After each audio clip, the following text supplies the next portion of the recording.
Bom dia, meus irmãos, na paz do Senhor Jesus. Graças a Deus, nessa manhã de domingo, nós estamos reunidos mais uma vez para aprendermos um pouco da palavra de Deus.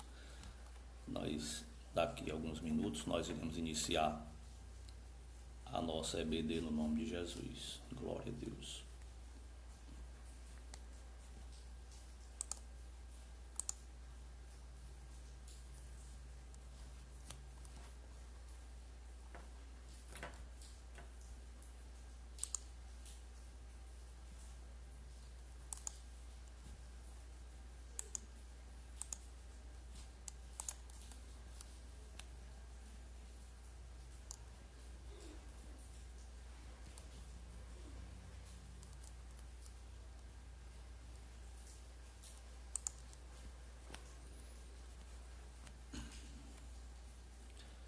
Dentro de alguns minutos, nós iremos iniciar a nossa escola bíblica.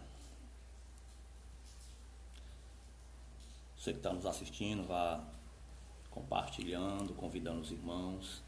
Quem ainda nessa manhã de domingo não acordou ainda, recebeu uma chamada para participar conosco. Em nome de Jesus.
Vamos lá, Paulo.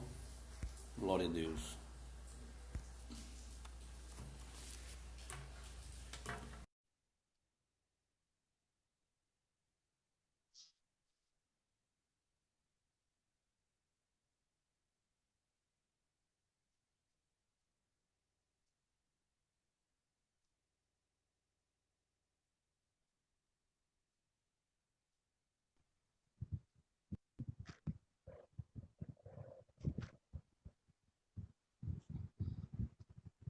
Senhor Paulo, Pai do Senhor, pastor. Pai do Senhor a todos.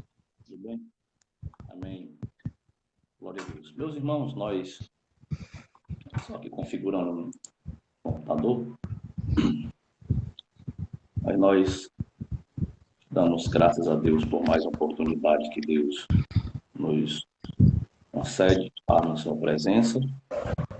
Nós já iremos iniciar a nossa BD nesse momento. Convidar o nosso irmão Paulo para estar intercedendo pelas nossas vidas. Amém. Glória a Deus. Paz a todos. Vamos orar. Maravilhoso Deus, eterno Pai, te rendemos graças, Senhor, por mais este dia que Tu nos concede na Tua presença. Tu Tu possas, através desse estudo nessa manhã, meu Deus, na Escola Bíblica Dominical, fazer com que venhamos a compreender a Tua palavra e a cada dia nos fortalece diante dos Teus caminhos, meu Deus. Muito obrigado pela Tua graça, muito obrigado pela noite que Tu concedeste a cada um de nós e pelo privilégio de vivermos mais um dia. Muito obrigado por tudo, em nome de Jesus. Amém. Amém. Meus irmãos, excepcionalmente, hoje fizemos essa lição de número 10 para alinharmos aqui os dias da nossa escola bíblica. Nós estávamos atrasados em uma lição, né? Mas louvamos a Deus, porque Deus concede graça e misericórdia para podermos aprender um pouco da palavra de Deus.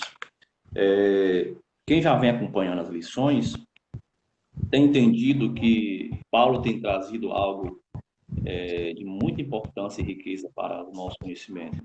Como já foi falado de início, nas primeiras lições, os textos, né? Carta de Paulo aos irmãos em Éfeso é uma das suas principais cartas, como diz alguns, a rainha das suas cartas. Então, trazendo uma importância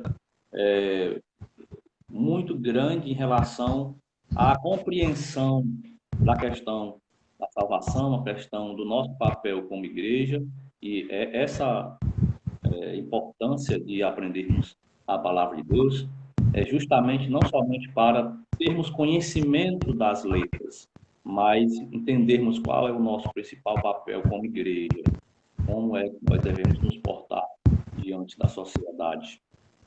Porque somente o conhecimento, ele não é suficiente, porque quantas pessoas adquirem conhecimento e elas não mudam, né? Então, somente o conhecimento não é necessário. É claro e evidente que não tem como você conhecer Deus de verdade se você não tem conhecimento dele. Mas quantos nós conhecemos que conhecem a palavra, leem a palavra, até estudam, mas têm uma vida torta, tortuosa, totalmente diferente do Evangelho. E a propósito de Paulo escrever esse texto de hoje, nós iremos identificar aqui essa relação da igreja. Ele pede alguns objetivos específicos e ele fala em relação o tema, ele fala sobre a intercessão pelos Efésios. Então, Paulo, para aquele momento, para fazer agora a intercessão. A aula passada nós falamos aqui sobre a condição da igreja, né? A igreja como um mistério revelado. Essa igreja que outrora esteve, entre aspas, oculto, mas agora claro e evidente que no passado, no Antigo Testamento, para os discípulos, para os apóstolos, para os profetas, isto era mais a visão que eles tinham em relação a esse parâmetro todo da igreja, a questão da abrangência do evangelho era mais curta.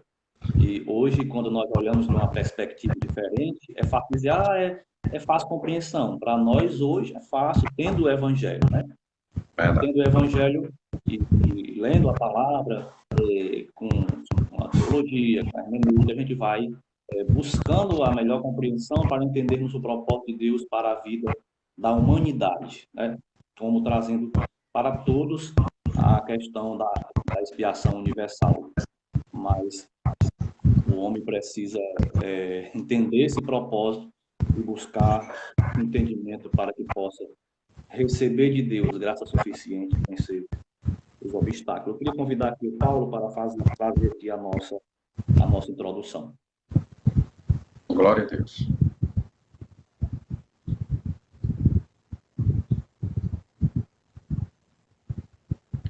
Diz assim a nossa introdução.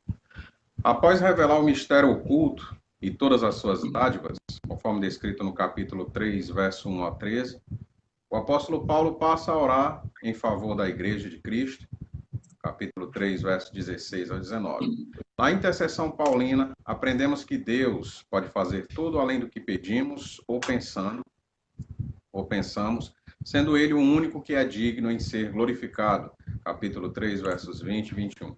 Refletir sobre a oração intercessora do apóstolo é o tema desta lição. Paulo, aqui, ele vai usar as mesmas palavras que anteriormente ele já tinha usado ali no capítulo 3, por esta causa, e então profere justamente ali esse mesmo termo, quando ali já havia iniciado. Então agora, porém, essa prece, ela possui uma renovada força à luz do que ele acabou de dizer.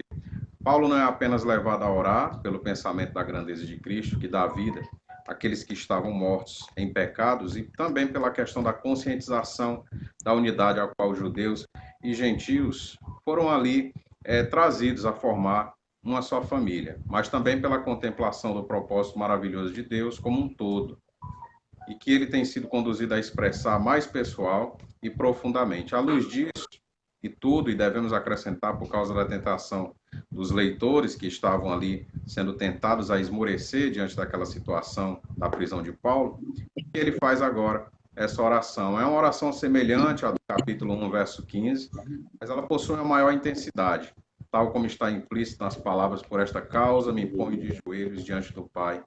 Entre os judeus era comum ficar em pé para orar, né? Ajoelhar-se para a oração, embora tenha sido tornado uma atitude bem comum nos nossos dias, mas ela tinha uma relevância maior naqueles tempos, porque com base nisso nós podemos compreender que as palavras do apóstolo aqui, elas justamente indicavam isso, né? Uma profunda emissão, uma profunda emoção ou fervor por parte do apóstolo quando ali se direcionando a Deus a favor daqueles em Efésios. Nós compreendemos que Paulo, pelo seu amor excessivo que ele tinha aos gentios, no caso, Paulo cumpriu muito bem a missão a qual foi separado, importou que ele sofresse pela palavra, sofresse pelo evangelho, e foi isso que Paulo fez pelos gentios e por todos conforme eram agregados à igreja de Cristo. A igreja cresceu, apesar da perseguição. Como nós sabemos, Paulo e todos os apóstolos foram muito perseguidos, mas foi a graça de Deus que fez com que aquela igreja crescesse e até hoje venha a crescer em nome de Jesus. Amém. Glória a Deus. Estava aqui analisando em relação à oração de Paulo e voltando aqui um pouquinho sobre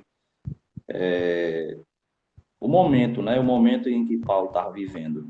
Foi falado em outras aulas também sobre isso, mas é bom nós relembrarmos que quando Paulo traz esta palavra, Efésios, né? Paulo proferiu aqui na aula passada, é uma das cartas da prisão. Você analisa em que estado estava Paulo, né? Em que estado estava Paulo? Como Paulo se comportou sempre como um homem de Deus, sempre de prontidão, sempre buscando a questão do equilíbrio, né? Ser sóbrio, ser moderado, agindo mais firmemente algumas vezes em relação à própria defesa do seu apostolado. Mas quando eu olho para Paulo nesse momento, Paulo está preso, né? Então, como agora ter uma palavra de ensino, de ânimo, como ter um equilíbrio emocional, moderado, em relação a tudo aquilo que estava acontecendo à sua volta, e mesmo assim ainda ter a capacidade espiritual, pela chamada que Deus tinha, para enxergar os problemas mais profundos da comunidade da igreja. Então, às vezes, me chama muita atenção essa questão. E mesmo em meio à situação que ele estava vivendo, diante do chamado que ele tinha, como apóstolo, como ele mesmo diz, o apóstolo dos gentios, ele também tinha guerras interiores, coisas não resolvidas, na prisão, as suas deficiências, a questão das suas limitações, quantas limitações Paulo tinha, né? Talvez se nós olhássemos por outro ângulo, poderíamos dizer, não, se Paulo, em toda a sua carreira ministerial, tivesse a liberdade que nós temos hoje, seria algo totalmente diferente. Mas, dentro das condições que Deus lhe entregou, da época que estava vivendo, foi aquilo que Deus preparou para ele.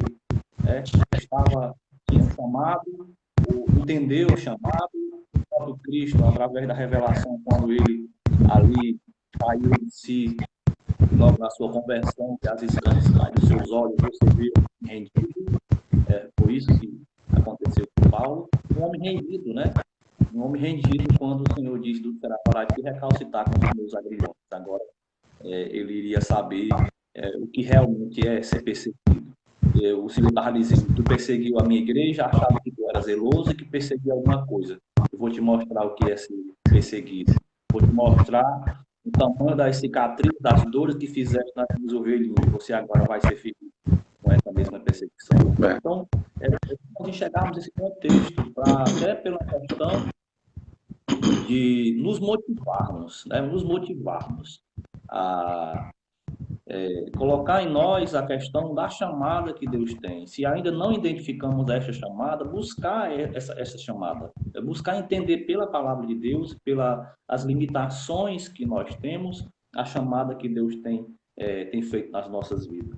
E vejo um homem intercedendo a Deus. Importante isso, quando você olha para Paulo, quando ele começa a falar sobre a oração intercessória.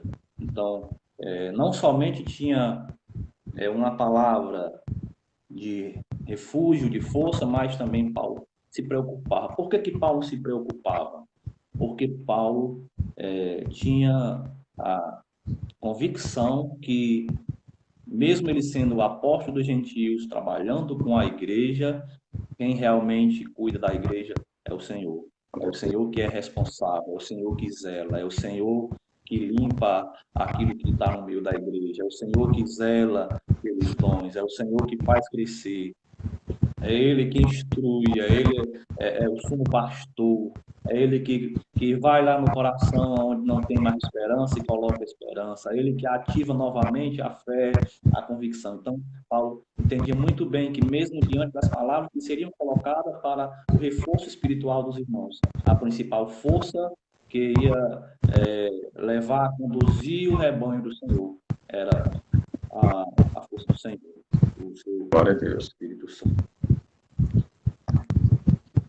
Amém, Paulo? Amém, meu pastor. Pode prosseguir? Amém. Nosso primeiro ponto vai falar sobre corroborados com o poder do Espírito. Uma definição já da palavra corroborados, como algo confirmado, comprovado e atestado.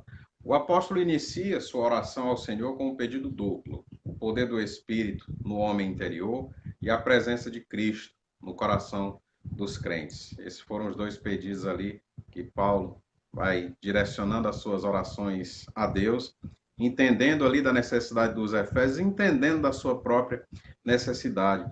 Paulo aqui ele fala em poder, assim como no verso 19 do capítulo 1, e este poder de Deus ele não é expresso por uma simples e única palavra, né? Que sejam fortalecidos com o poder, é a oração do apóstolo. Ele tem um sentido justamente de fortalecimento ou capacitação. Uma pessoa ela pode ser fortalecida em amor, conhecimento ou alguma outra qualidade. A esta altura, a oração de Paulo é justamente para que os eleitores dele possam ser equipados com esse poder de Deus, que justamente os habilita, né, a ficar firmes em Cristo e a viver e trabalhar para Ele. Essa capacitação ela não vem de outro lugar senão do céu. Você não vai conseguir uma capacitação dessa em um seminário teológico ou nas melhores faculdades que possam existir de Bíblia no mundo.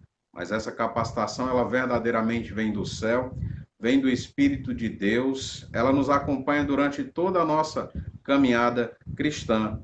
Se essa capacitação ela não nos acompanhasse, esse poder do Espírito de Deus não nos acompanhasse, eu sou mais radical em dizer que nós nem nos converteríamos verdadeiramente a Deus. E é esse poder que Paulo está orando a Deus para que os de Efésios recebam, e também ele ora para que todos aqueles que receberam permaneçam continuadamente com esse poder, para que possam justamente continuar nessa maravilhosa obra a qual eles foram separados.